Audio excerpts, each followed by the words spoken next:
Hello students, good morning. मैं आपकी Shweta ma'am, MS academy secondary school Ajmer से। बच्चों, यदि आप मेरे वीडियोस के द्वारा स्टडी करना चाहते हैं तो यूट्यूब पर जाकर के सर्च करें केमिस्ट्री बाय श्वेता मैम। ऐसा सर्च करते ही मेरे वीडियोस ओपन हो जाते हैं और उसमें आप प्लेलिस्ट चेक करें तो आपको एक चैप्टर्स के सारे वीडियोज़ एक जगह ही मिल जाएंगे। और बच्चों, यदि आपको मेरा पढ़ा हुआ समझ में आता है तो प्लीज़ वीडियो को लाइक करें, सब्सक्राइब करें, अच्छे अच्छे कॉमेंट्स करें और अपने फ्रेंड्स में जिनको ज़रूरत है वहाँ पर शेयर करें। बच्चों, आज का हमारा टॉपिक है किडनी के बारे में। हमने दो ये वीडियोस, फर्स्ट वीडियो हमने पढ़ लिया था किडनी का और ये आज हमारा सेकंड वीडियो है। इसमें बच्चों हम देखेंगे कुछ ये क्वेश्चंस है हमारे। जैसे हमारा फर्स्ट क्वेश्चन है, यदि किडनी खराब हो जाए तो क्या इसे वापस ठीक किया जा सकता है। ठीक है, क्वेश्चन पूछ रहा है कि किडनी यदि फेल हो जाए, है ना, यानी कि खराब हो जाए तो क्या ये वापस से रिकवर हो जाएगा। ओके, तो चलिए सबसे पहले हम देखते हैं हमारे फर्स्ट क्वेश्चन का आंसर। बच्चों, यदि हमारा किडनी खराब हो जाता है तो इसको वापस से ठीक नहीं किया जा सकता है। जो किडनी के सेल्स होते हैं उनमें रीजनरेशन की कैपेसिटी नहीं होती है। रीजनरेशन क्या होता है? रीजनरेशन का मतलब होता है कि जैसे हमारा बच्चों अगर कहीं से हमारा हाथ कट जाता है तो क्या होता है कि आप देखेंगे कि हाथ जहाँ से कटा हुआ है वो थोड़े दिन बाद आप उस पर दवा लगाते हैं या बिना दवा लगाए भी थोड़े दिन बाद आप देखते हैं कि वो वापस जो है वो धीरे धीरे धीरे मिक्सअप होते होते और वापस से बिल्कुल वैसा हो जाएगा कि आपको पता नहीं पड़ेगा कि वहाँ पर हाथ कटा हुआ था। ठीक है, कुछ ऐसे होते हैं केसेस जिसमें कि निशान रह जाता है लेकिन वो भी बाद में जाकर के खत्म हो जाता है।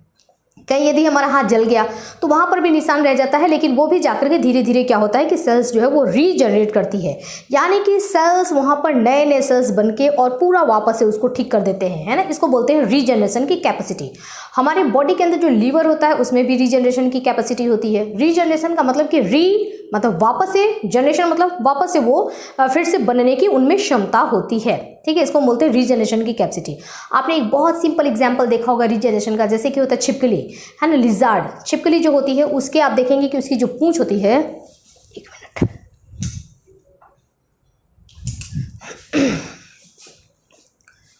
उसकी जो पूंछ होती है वो, अगर आप छिपकली को, जैसे उसको अगर लगता है कि डेंजर है ना, यहाँ पर मैं फंस गई हूँ, तो छिपकली क्या करती है कि अपने पूंछ को अपनी बॉडी से अलग कर देती है और छिपकली भाग जाती है। ठीक है, और बाद में आप देखेंगे कि उसी छिपकली की पूंछ जो है वो वापस से जनरेट हो जाती है। ठीक है, तो इसको हम बोलते हैं रीजनरेशन की कैपेसिटी। छिपकली के अंदर भी, लिजार्ड के अंदर भी क्या होता है, रीजनरेशन की कैपेसिटी होती है। वो वापस से अपने पार्ट्स को, बॉडी पार्ट्स को रीजनरेट कर सकती है। लेकिन जो हमारी किडनी होती है, इसके सेल्स यदि एक बार डिस्ट्रॉय हो गए, एक बार अगर खत्म हो गए तो वो वापस से रीजनरेट नहीं होते हैं, वापस से वो बनते नहीं हैं। ठीक है, इसलिए कहा जाता है कि इसमें, चूंकि इसमें रीजनरेशन की कैपेसिटी नहीं है तो इसको किसी भी दवा से ठीक नहीं किया जा सकता है। मतलब हम क्या करेंगे, यहाँ पर लिखा हुआ है नो ट्रीटमेंट ओनली प्रिवेंशन, यानी कि किडनी को ठीक करने की कोई ऐसी दवा नहीं है कि उसको हम दवा दे करके उसको ठीक कर दे उस चीज़ को। जैसे बुखार होता है, हम मेडिसिन लेते हैं, बुखार ठीक हो जाता है। अगर किडनी हमारा खराब हो गया, फेल हो गया है तो उसको वापस मेडिसिन दे करके ठीक नहीं किया जा सकता है, बल्कि ऐसा हम कर सकते हैं कि हम शुरू से ही ध्यान रखें कि हमको क्या क्या प्रिकॉशन करना चाहिए, ऐसी क्या चीज़ें करनी चाहिए जिससे कि हमारे किडनी को डैमेज होना ही ना पड़े, है ना, हमारा किडनी कभी उस स्टेज में पहुंचे ही ना, खराबी ना होके। इसके लिए हम क्या क्या सुरक्षा कर सकते हैं, प्रिकॉशन कर सकते हैं, उन बातों का हमको ध्यान रखना होता है। ठीक है, और यदि एक बार किडनी खराब हो गई, इसको हम बोलते हैं क्रॉनिक डिजीज, क्योंकि किडनी एक बार खराब हो जाती है तो लाइफ लॉन्ग अब वो वैसे ही रहेगी, है ना। मतलब जैसे अभी मैंने आपको बताया कि उसमें रीजनरेशन की कैपेसिटी नहीं होती है, तो किडनी एक बार जब खराब हो जाती है तो वो वैसे ही रहती है। तो जो ऐसी बीमारी जो पूरे हमारी ज़िंदगी हम साथ चलता है उसको हम बोलते हैं क्रॉनिक डिजीज़। तो किडनी का डिजीज़ भी क्या है, एक तरीके का क्रॉनिक डिजीज़ है, यानी कि साथ साथ ही चलता रहेगा। अब वापस से आप उस हेल्दी किडनी वाले स्टेज में नहीं पहुंच सकते हैं। ठीक है, तो ये हो गया हमारा क्वेश्चन नंबर 1 कि यदि किडनी खराब हो जाए तो क्या इसे वापस ठीक किया जा सकता है। बिल्कुल नहीं ठीक किया जा सकता है, यानी कि शुरू से ही हमको क्या करने की जरूरत है, हमको प्रिवेंशन करने की जरूरत है ना। ट्रीटमेंट करने के बजाय, ट्रीटमेंट तो हो ही नहीं सकता इसका, तो ट्रीटमेंट के बजाय हमको क्या करना है, उसकी सुरक्षा करनी है, ध्यान रखना है, उसका रख रखाव हमको इस तरीके से रखना है कि हमारी किडनी खराब होने का, फेल होने का कभी नौबत ही ना आए। ठीक है, अब हमारा नेक्स्ट क्वेश्चन है कि किडनी खराब हो रही है या हो चुकी है। ठीक है, तो हमको कैसे पता पड़ेगा, बॉडी के अंदर है, किडनी कहाँ है, किडनी तो हमारी बॉडी के अंदर है, तो हमको पता कैसे पड़ेगा सिम्टम्स का मतलब होता है लक्षण, है ना। बाहर से हमको ऐसे क्या लक्षण दिखाई देंगे जिससे हमको ये पता पड़ेगा कि हमारी बॉडी के अंदर जो किडनी है वो उसका क्या कंडीशन है, ठीक है ना। उसकी कंडीशन को का पता हम कैसे लगाएंगे। जैसे अगर हमको बुखार हुआ है तो जाहिर सी बात है कि बाहर से पता पड़ता है ना, ऐसे हम टेम्परेचर को नापते हैं, अच्छा बॉडी गर्म है, ठीक है ना, पता पड़ जाता है कि अच्छा बुखार हुआ है। हमको कोल्ड होता है तो क्या होती है, छींक आती है, पता पड़ जाता है कि हमको कोल्ड हुआ है। खांसी आती है तो हम खांसते हैं जिससे पता पड़ता है कि हमको खांसी हुआ है। यानी कि ये सारी चीज़ें क्या है, लक्षण है ना, सिम्टम्स हैं कि लक्षण बता रहा है कि ये प्रॉब्लम है, ठीक है। उसी तरीके से जब हमारी किडनी भी खराब होती है अंदर से, जैसे खराब होना जब स्टार्ट हो रहा है या बिल्कुल खराब हो चुका है, देखिए वैसे तो जब किडनी खराब होना स्टार्ट होता है स्टेज फर्स्ट में रहता है, ठीक है ना, खराब होना स्टार्ट हुआ है तो कोई सिम्टम्स आते ही नहीं है, पता नहीं पड़ता है कि किडनी जो है वो खराब होने की कंडीशन में आगे बढ़ रहा है। फर्स्ट स्टेप हो गया। सेकेंड स्टेप में भी बहुत कम ही ऐसा होता है कि सिम्टम्स दिखाई देते हैं। हमको सिम्टम जो है वो थर्ड स्टेप या फोर्थ स्टेप में हमको दिखाई देना शुरू होते हैं, जबकि किडनी की कंडीशन जो है वो बहुत ख़राब हो चुकी होती है। तो किडनी हमारी अगर ख़राब हो गई तो हमको कौन कौन से सिम्टम्स आएंगे, लक्षण कौन कौन से आएंगे, ठीक है। और जो सिम्टम्स आ रहे हैं वो क्यों आ रहे हैं, चूँकि आप यहाँ पे साइंस में पढ़ रहे हैं इस चीज़ को, तो हमको रीज़न जानना ज़रूरी है कि ऐसा हुआ है तो क्यों हुआ है, ठीक है। तो चलिए यहाँ पर हम स्टार्ट करते हैं। इससे पहले बेटा हम लोग यहाँ पर देखेंगे कि किडनी का फंक्शन क्या है। किडनी के बारे में फर्स्ट वीडियो में मैंने आपको अच्छी तरीके से बताया था कि किडनी क्या करती है, हमारे ब्लड से जितने भी टॉक्सिक सब्सटेंस होते हैं, जितने हार्मफुल होते हैं, इसको एक्सक्रीटरी मटेरियल कहते हैं। यानी कि देखा जाए तो जो हमारे बॉडी के अंदर पॉइजन है, जहर है, उनको वो ब्लड से निकाल करके किडनी क्या करती है, बॉडी से बाहर फेंकती है, ठीक है ना। यानी कि पॉइजन को, हमारी बॉडी से पॉइजन को निकाल करके बाहर करने का काम किसका होता है, किडनी का होता है, ठीक है। इसके अलावा किडनी क्या करती है, हमारे बॉडी के अंदर एचबी प्रोडक्शन में हेल्प करती है। एचबी यानी कि हीमोग्लोबिन, है ना, हीमोग्लोबिन के प्रोडक्शन में, हीमोग्लोबिन यानी कि आप कह सकते हैं सिंपल भाषा में इसको कहते हैं हम ब्लड, ठीक है ना। तो ब्लड के प्रोडक्शन में, ठीक है, हीमोग्लोबिन के प्रोडक्शन में, आरबीसीएस के प्रोडक्शन में हेल्प करती है।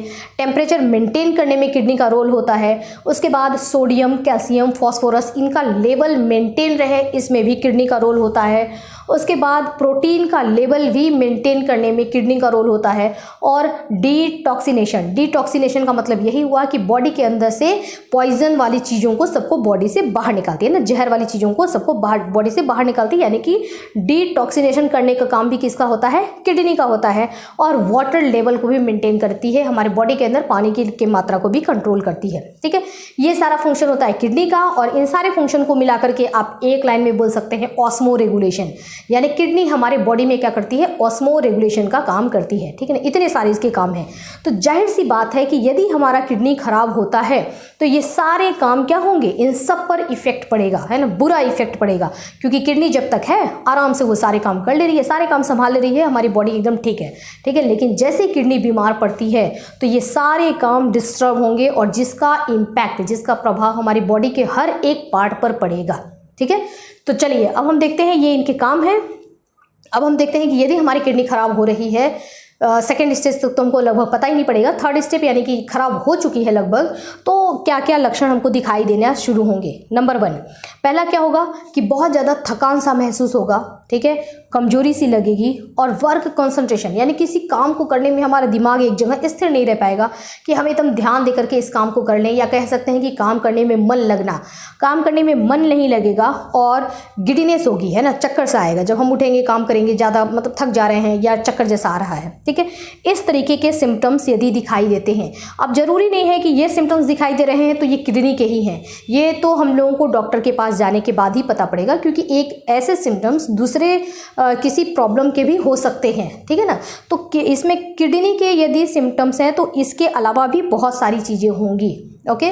तो आपको अगर कोई ऐसा है तो हम एक सिम्टम्स को देख करके नहीं कह सकते हैं कि ऐसा हमारे बॉडी में हो रहा है, उसके लिए तो हमको डॉक्टर से ही कंसल्ट करना पड़ेगा।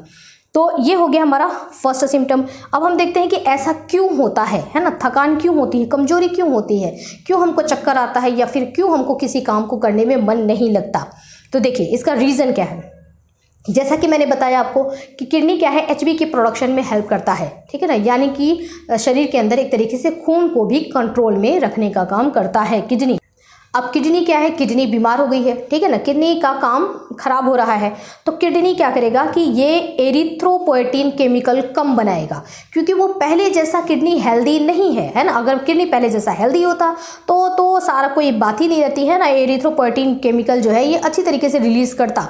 लेकिन अभी चूंकि किडनी खराब हो चुकी है, किडनी बीमार हो चुकी है या उसकी तरफ बढ़ रही है, इस वजह से किडनी में एरिथ्रोपोएटिन केमिकल कम बनता है, यानी कि ये क्या हो गया, लो, कम बनता है। जब ये कम बनेगा तो इसकी वजह से, और ये केमिकल जो है यही हमारे HB प्रोडक्शन में हेल्प करता है, ठीक है ना, कि ज़्यादा से ज़्यादा HB बने, इसको यही कंट्रोल करता है, ठीक है। तो ये केमिकल ही कम बन रहा है, ये केमिकल कम बनेगा तो RBCs जो होंगे यानी कि रेड ब्लड कॉर्पसेस वो भी कम बनेंगे, और जब ये कम बनेंगे यानी कि इन्हीं के अंदर तो रहता है HB, है ना, हीमोग्लोबिन तो इन्हीं के अंदर रहता है, तो ये कम बन रहे हैं तो हीमोग्लोबिन भी कम बनेगा। और हीमोग्लोबिन का फंक्शन बच्चों आप पढ़ चुके हो कि हीमोग्लोबिन क्या करता है, एक हीमोग्लोबिन 4 ऑक्सीजन के मॉलिक्यूल्स को कैरी करके लंग्स से लेकर के और ब्लड के थ्रू जाकर के हर एक सेल को ऑक्सीजन की सप्लाई करता है। यानी कि हीमोग्लोबिन ऑक्सीजन का सप्लाई कर रहा है, और ऑक्सीजन हर एक सेल्स के लिए जरूरी होता है, क्योंकि ऑक्सीजन को लेकर के वो क्या करते हैं, सेल के अंदर एनर्जी का प्रोडक्शन होता है। यानी कि जो भी हम बोल रहे हैं, चल रहे हैं, काम कर रहे हैं, जो हमको ताकत चाहिए, जो एनर्जी चाहिए, उसके लिए ऑक्सीजन जरूरी है, ठीक है। और ऑक्सीजन सब जगह सप्लाई हो, इसके लिए हीमोग्लोबिन जरूरी है। हीमोग्लोबिन किसके अंदर रहता है, RBCs के अंदर, यानी कि उसके लिए RBCs की सेल की जरूरत है, और RBCs का अच्छी तरीके से प्रोडक्शन हो, इसके लिए इस केमिकल की जरूरत है, और ये केमिकल अच्छी तरीके से बने, इसके लिए किडनी का सही होना जरूरी है, जो कि किडनी सही नहीं है, ठीक है। तो यहाँ पर हमारा किडनी बीमार है, इस वजह से ये सारे काम डिस्टर्ब हो जाएंगे। तो ऑक्सीजन हमारे मसल्स को और ब्रेन को सबसे ज़्यादा ऑक्सीजन की जरूरत पड़ती है, तो उनको ऑक्सीजन नहीं मिल पाएगा, ठीक है ना। ऑक्सीजन का सप्लाई ही कम हो गया तो उनको ऑक्सीजन नहीं मिल पाता है। उनको ऑक्सीजन जब नहीं मिलेगा तो वहाँ पर क्या होगा, उनके काम में डिस्टर्बेंस होगा, ठीक है ना। तो ऑक्सीजन प्रॉपर तरीके से न मिलने की वजह से एनर्जी का प्रोडक्शन नहीं हो पाता है, जिसकी वजह से हमको थकान महसूस होती है, कमजोरी महसूस होती है, काम करने में हमारा कहीं मन नहीं लगता है, और चूंकि हमारे ब्रेन को भी अच्छी तरीके से ऑक्सीजन नहीं मिल पाता, इस वजह से हमको गिडनेस, चक्कर जैसा लगता है, ठीक है। तो ये हो गया हमारा फर्स्ट कि ऐसा होता है, और उसका रीज़न, चूंकि आप यहाँ पे साइंस पढ़ रहे हैं तो इसके लिए आपको रीज़न भी पता होना चाहिए कि ऐसा क्यों होता है, ठीक है। नंबर 2 पे हम आते हैं। नंबर 2 कह रहा है ब्रीदिंग प्रॉब्लम, हमको सांस लेने में तकलीफ होती है, ठीक है ना, ऐसा भी हो सकता है। तो सांस लेने में तकलीफ क्यों होती है, क्योंकि हमारा किडनी क्या करता है कि मैंने बताया यहाँ पर वाटर लेवल को मेंटेन करता है, यानी कि बॉडी से किडनी क्या करता है कि पानी को, एक्स्ट्रा पानी जो भी वाटर होता है उसी में सारे पॉइजन वाली चीज़ों को उसी में घोल करके और उसको बॉडी से बाहर निकाल देता है, ठीक है। अब हमारी बॉडी से पूरा पानी जो है वो बाहर निकल नहीं पा रहा है, तो क्या होगा कि एक्स्ट्रा वाटर जो होता है वो लंग्स में ही स्टोर हो जाता है, ठीक है ना। तो पानी लंग्स के अंदर भी वाटर, मतलब ह्यूमिडिटी का एकदम मेंटेनेंस जरूरी है कि वाटर मॉलिक्यूल्स जितने होने चाहिए उतने ही हों, ठीक है। तो अब लंग्स में क्या होगा कि एक्स्ट्रा वाटर स्टोर हो जाएगा, क्योंकि अच्छी तरीके से किडनी काम नहीं कर रही है, तो वहाँ पर डिस्टर्बेंस हो रहा है, तो उसका इफेक्ट जो है, उसका इम्पेक्ट हर ऑर्गन्स पर पड़ेगा। तो हमारे लंग्स पर भी इफेक्ट उसका पड़ रहा है, क्योंकि वहाँ से अच्छी तरीके से वाटर मॉलिक्यूल्स जो लंग्स के जो एल्वियोलाई होते हैं उसके चारों तरफ जो ब्लड वेसल्स होते हैं, है ना, ब्लड कैपिलरीज होते हैं, उनमें से पानी उस ब्लड से ढंग से निकला नहीं है ना, प्रॉपर तरीके से निकला नहीं है, तो वहाँ पे कॉन्सेंट्रेशन क्या होता है कि बढ़ जाता है ना, वाटर वहाँ पे ज़्यादा रह जाता है, कहाँ, लंग्स में। तो एक्स्ट्रा वाटर स्टोर होने की वजह से, ठीक है, और ऑक्सीजन की सप्लाई प्रॉपर न होने की वजह से, इन दोनों कारणों से हमको ब्रीदिंग प्रॉब्लम होता है, यानी कि सांस लेने में भी थोड़ी बहुत तकलीफ होती है, ठीक है। नेक्स्ट हमारा है थर्ड, स्किन ड्राई और इचिंग। स्किन जो है वो काफ़ी ड्राई और ऐसे खुजली जैसी होती है, ठीक है ना, स्किन में जगह जगह खुजली जैसी होती है। क्योंकि हमने देखा है कि हमारा किडनी क्या करता है, डिटॉक्सिनेशन का काम करता है, यानी कि बॉडी से क्या करता है, पूरे शरीर से जो गंदी चीज़ें हैं, जो जहरीली हैं, टॉक्सिक हैं, उनको बॉडी से बाहर निकालने का काम कर रहा है, ओके।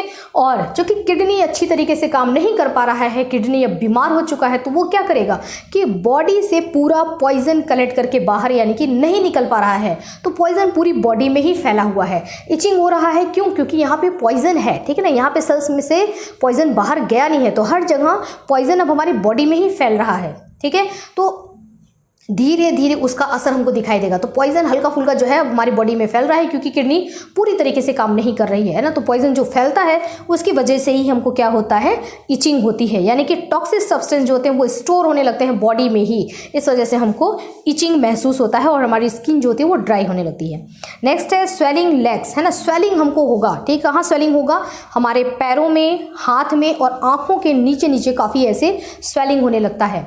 इस स्वेलिंग का कारण क्या है? स्वेलिंग का कारण ये है कि मैंने यहाँ पर बताया है आपको कि किडनी क्या करता है, सोडियम लेवल को भी मेंटेन करता है, ठीक है। तो किडनी की वजह से, किडनी अब काम नहीं कर रहा है, ठीक है, तो सोडियम क्या होगा, सोडियम भी अनकंट्रोल, इसका लेवल जो है वो मेंटेन नहीं हो पाएगा बॉडी में। जब बॉडी के अंदर सोडियम का लेवल मेंटेन नहीं होता है, ठीक है, तो इसका लेवल बढ़ जाता है, क्योंकि किडनी ढंग से काम नहीं कर रही है, इस वजह से वो सोडियम के लेवल को मेंटेन नहीं कर रही है, इस वजह से सोडियम का लेवल क्या होता है, बढ़ जाता है। और सोडियम का लेवल बढ़ने की वजह से एक्स्ट्रा वाटर बॉडी के अंदर स्टोर होने लगता है। क्यों? क्योंकि सोडियम भी हेल्प करता है बॉडी के अंदर वाटर के कॉन्सेंट्रेशन को मेंटेन करने में। पानी कितना होना चाहिए उसको मेंटेन करने के लिए सोडियम भी रिस्पॉन्सिबल है, और सोडियम को कंट्रोल कर रहा है किडनी, ठीक है। यहाँ पर किडनी फेल तो सोडियम का लेवल भी बढ़ गया, और सोडियम का लेवल बढ़ा तो सोडियम ने क्या किया, उसने भी अपना काम बंद कर दिया, यानी कि वाटर को जो वो मेंटेन करता था उसके लेवल को वो भी मेंटेन करना बंद कर दिया। इस वजह से वाटर क्या होने लगा, बॉडी के अंदर स्टोर होने लगा। तो पानी के स्टोर होने की वजह से पैरों में सूजन, हाथ में सूजन, आँख के यहाँ पर सूजन आ जाता है। ये सब क्यों होता है? क्योंकि वाटर बॉडी से बाहर नहीं जा रहा है बल्कि अंदर ही स्टोर हो रहा है, ठीक है। नेक्स्ट है हमारा प्रोटीन डिफिशियंसी, बॉडी के अंदर प्रोटीन की कमी लगने लगेगी, ठीक है ना। तो इस वजह से भी बहुत ज़्यादा थकान महसूस होगा, क्योंकि बॉडी में प्रोटीन बन तो रहा है, ठीक है ना, खाना खा रहे हैं, लेकिन क्या हो रहा है कि प्रोटीन वो पूरा हमारी बॉडी के अंदर है नहीं। क्यों? क्योंकि किडनी के थ्रू, है ना, प्रोटीन का लेवल देखिए मैंने एरो नीचे की तरफ लगाया है, यानी कि प्रोटीन का लेवल नीचे जाने लगता है। नीचे क्यों जाने लगता है? क्यों? क्योंकि प्रोटीन किडनी क्या करता है, मेंटेन नहीं कर पा रहा है, और जो यूरिन पास हो रहा है उस यूरिन में प्रोटीन भी निकल जा रहा है, ठीक है ना। किडनी ठीक ढंग से काम नहीं कर पा रहा है, तो किडनी को समझ ही नहीं आ रहा है कि मेरे को क्या करना है, क्या चीज़ मेरे को बॉडी के अंदर रखना है और क्या चीज़ बॉडी से बाहर निकालना है, ठीक है। तो इस वजह से जो प्रोटीन, जो हमारे लिए ज़रूरी चीज़ें हैं, वो भी क्या है, यूरिन के थ्रू किडनी बॉडी से बाहर निकाल दे रही है, ठीक है। तो प्रोटीन का लेवल यूरिन से, चूँकि विद यूरिन प्रोटीन जो होता है वो बाहर निकल जाता है, इस वजह से प्रोटीन का लेवल क्या होता है, हमारे बॉडी में नीचे जाने लगता है। Protein help in the osmo regulation, protein भी मदद करता है हमारे बॉडी के अंदर पानी की मात्रा को मेंटेन करने में, यानी कि ऑस्मो रेगुलेशन में प्रोटीन का भी हेल्प होता है। तो वो भी चीज़ें अब नहीं हो पाएंगी। जब प्रोटीन भी अपना काम नहीं करेगा तो फिर वही बात होगी कि एक्स्ट्रा वाटर हमारी बॉडी के अंदर ही स्टोर होने लगेंगे, ठीक है। ये हमने देखे 5 यहाँ पर सिम्टम्स, और उसके हमने रीज़न देखे कि ऐसा क्यों होता है। आई होप कि आपको समझ में आ रहा होगा। अब हम देखते हैं 6 पॉइंट। हमारा है 6 सिम्टम्स है हमारा, कि हमारा जो टेस्ट होगा, मुंह का टेस्ट जो होगा वो कैसा हो जाएगा, मेटेलिक, ऐसा लगेगा जैसे कि हम लोहा खा रहे हो ना, आयरन खा रहे हो। तो इस तरीके से लोहे जैसा टेस्ट होगा अपने मुंह का, ठीक है। तो टेस्ट क्या हो जाएगा, मेटेलिक। ऐसा क्यों होता है? क्योंकि हमारी बॉडी के अंदर यूरिया क्या होता है, एक तरीके से जहर है ना, टॉक्सिक सब्सटेंस है, जिसको किडनी क्या करती है कि ये फिल्टर करके, अगर हेल्दी किडनी है तो वो यूरिया को क्या करती है कि फिल्टर करके बॉडी से बाहर निकाल देती है यूरिन के थ्रू, ठीक है ना। यूरिन के थ्रू यूरिया को बॉडी से बाहर निकाल दिया जाता है। अब चूंकि किडनी ठीक ढंग से काम नहीं कर रही है, तो वो क्या करेगी कि यूरिया को ढंग से फिल्टर करके नहीं निकाल पा रही है, यानी कि बहुत सारा यूरिन हमारी बॉडी के अंदर ही रह जा रहा है। तो यूरिन का लेवल इंक्रीज होने की वजह से क्या होगा कि हमारे मुंह का जो टेस्ट होगा वो मेटेलिक होगा, ओके। नेक्स्ट है भूख कम लगेगा। तो जाहिर सी बात है कि भूख कम लगेगा तो खाना कम खाएंगे, खाना कम खाएंगे तो वजन कम होगा, ठीक है ना। पेट खराब जैसा लगेगा, और उल्टी, है ना, उल्टी जैसा मन हुआ रहेगा। सांस जो है वो बदबूदार होने लगती है, मछली जैसी गंध आती है सांस से, ठीक है। ये सारी चीज़ें भी क्यों हो रही हैं? क्योंकि हमारा यूरिया का लेवल बढ़ गया है बॉडी के अंदर, ठीक है। जिस पॉइजन को बॉडी से बाहर निकलना चाहिए था वो पॉइजन बॉडी के अंदर ही है, ठीक है। इस वजह से ऐसा प्रॉब्लम होता है। नेक्स्ट है स्टार्टिंग में यूरिन जो होगा वो बहुत ज़्यादा पास होगा, जैसे कि अगर किडनी 3rd स्टेज में अभी आई है, ठीक है ना, अभी बहुत ज़्यादा डैमेज नहीं हुआ है, मतलब एक तरीके से डैमेज ही है, लेकिन फिर भी उसमें एकदम वो लास्ट कंडीशन नहीं है। तो स्टार्टिंग वाले फेज में क्या होगा कि यूरिन बहुत ही ज़्यादा पास होगा, ठीक है। लेकिन जैसे जैसे जैसे से हमारी किडनी जो है वो फेलियर की तरफ आगे बढ़ती जाएगी, खराब पे खराब खराब खराब और ज़्यादा खराब होती जाएगी, तो यूरिन कम उसमें बनने लगेगा। क्योंकि जो किडनी के जो छोटे छोटे मशीन होते हैं, मैंने आपको बताया था कि किडनी एक फैक्ट्री है, उसके अंदर 10 लाख की, एक किडनी में 10 लाख के करीब छोटे छोटे से क्या होते हैं, मशीन होते हैं, जिनको हम नेफ्रॉन कहते हैं। नेफ्रॉन जैसे जैसे काम करना बंद कर देंगे वैसे वैसे उसमें यूरिन भी बनना कम हो जाएगा। तो बाद में जाते जाते जैसे जैसे किडनी और ख़राब होती जाएगी तो यूरिन भी कम बनेगा, और जो यूरिन है भी उसका कलर कैसा होगा, यूरिन का कलर ब्राउन या लाइट रेड कलर का होने लगेगा। लाइट रेड या ब्राउन क्यों आ रहा है, क्योंकि यूरिन के थ्रू बॉडी से आरबीसीएस भी बाहर निकल रहे हैं उस यूरिन से, है ना। यानी कि किडनी को अब बिल्कुल समझ नहीं है कि उसको क्या चीज़ बॉडी के अंदर रखना है और क्या चीज़ बॉडी के बाहर निकालना है, ठीक है। तो जो अच्छी अच्छी चीज़ें थी, जैसे प्रोटीन था उसको बॉडी से बाहर निकाल दिया, आरबीसीएस है उसको भी बॉडी से बाहर निकाल दिया, ठीक है। तो आरबीसीएस भी यूरिन के थ्रू बॉडी से बाहर जाने लगता है, इस वजह से यूरिन का कलर लाइट रेड या ब्राउन हो जाता है, ठीक है। यूरिन में झाग जैसा आने लगता है, क्योंकि बहुत सारी अननेसेसरी चीज़ें भी यूरिन के थ्रू बॉडी से बाहर निकल रही हैं, ठीक है ना। अननेसेसरी का मतलब ये हुआ कि जो जिनको बॉडी के अंदर रहना था, ठीक है ना, हमारे लिए बॉडी के लिए ज़रूरी है जो चीज़ें, वो सब चीज़ें बॉडी से बाहर निकल रही हैं यूरिन के थ्रू, और जो चीज़ें यूरिन के थ्रू बॉडी से बाहर निकलना चाहिए था पॉइजन, वो सारी चीज़ें रह जा रही हैं बॉडी के अंदर ही, है ना। तो ये सारी चीज़ों के ब्लड से बाहर, यूरिन के साथ बाहर निकलने की वजह से यूरिन में झाग आने लगता है। और उसके साथ क्या होता है, जो मस्कुलर पार्ट है ना, जैसे ये हमारा हो गया मस्कुलर पार्ट, थाई हो गया मस्कुलर पार्ट, तो जो मसल्स होते हैं वहाँ पर पेन होता है ना, दर्द सा महसूस होता है। क्यों? क्योंकि मसल्स में कैल्शियम फॉस्फोरस का लेवल, मैंने आपको बताया था कि इसका काम होता है किडनी का सोडियम, कैल्शियम और फॉस्फोरस के लेवल को मेंटेन करना, यानी कि ऑस्मो रेगुलेशन का काम भी किडनी का होता है। तो वो लेवल भी डिस्टर्ब हो गया है ना, इस वजह से कैल्शियम फॉस्फोरस का लेवल डिस्टर्ब होने की वजह से मसल्स में क्या होता है, पेन होने लगता है, और मसल्स को ऑक्सीजन सप्लाई भी नहीं हो पा रही है, ठीक है। तो ये इतने सारे हमने कुल 10 इसमें देखा सिम्टम्स, कि ये सिम्टम्स हो सकते हैं, और उनके पीछे का मैंने आपको रीज़न भी बताया, बायोलॉजिकल रीज़न, क्योंकि चूंकि आप स्टूडेंट हैं तो आपको इसके बारे में भी जानकारी होनी चाहिए कि ये ऐसा हो रहा है तो ऐसा क्यों हो रहा है। ये इतनी सारी चीज़ें अगर साथ में होती हैं तो इट मीन्स कि ये किडनी की प्रॉब्लम है, ठीक है। और क्या करना चाहिए, डॉक्टर से कंसल्ट करना चाहिए, ज़्यादा तो डॉक्टर्स ही बताएंगे इसके बारे में आगे, ठीक है। तो बच्चों ये हमारा हो गया, हमने ये देखा है आज किडनी के बारे में। नेक्स्ट अब हमको पढ़ना है कि ये सारी चीज़ें तो हैं, है ना। मैंने आपको शुरू में बताया कि किडनी जो होती है उसमें रीजनरेशन की कैपेसिटी नहीं होती है ना, यानी कि एक बार किडनी अगर ख़राब हो गई तो उसको ठीक नहीं किया जा सकता है किसी भी मेडिसिन से। धीरे धीरे कंडीशन ये आने लगती है कि किडनी का काम, हमारी जो अपनी बॉडी के अंदर जो विसरल ऑर्गन किडनी है उसका काम फिर कौन करता है, आर्टिफिशियल, है ना। आर्टिफिशियल मशीन होती है बाहर में जो कि किडनी की तरह बनाया गया रहता है, और हमारी बॉडी से ब्लड लेकर के और उस आर्टिफिशियल किडनी में, उस मशीन में डाला जाता है, वहाँ से फिल्टर करके बॉडी में वापस ब्लड को चढ़ाया जाता है, जिसको हम कहते हैं डायलिसिस। हम तो डायलिसिस करना पड़ता है, हर 2 दिन के बाद 3 दिन के बाद हमारी बॉडी का जो ब्लड है उसको पूरे को फिल्टर किया जाता है, ठीक है ना, यानी कि डायलिसिस का काम होता है, ठीक है। क्योंकि किडनी में हमारे रीजनरेशन की कैपेसिटी नहीं होती है, एक बार फेल हो गई तो वो फेल हो गई, ठीक है। तो फिर मशीन पर डिपेंड हो जाते हैं।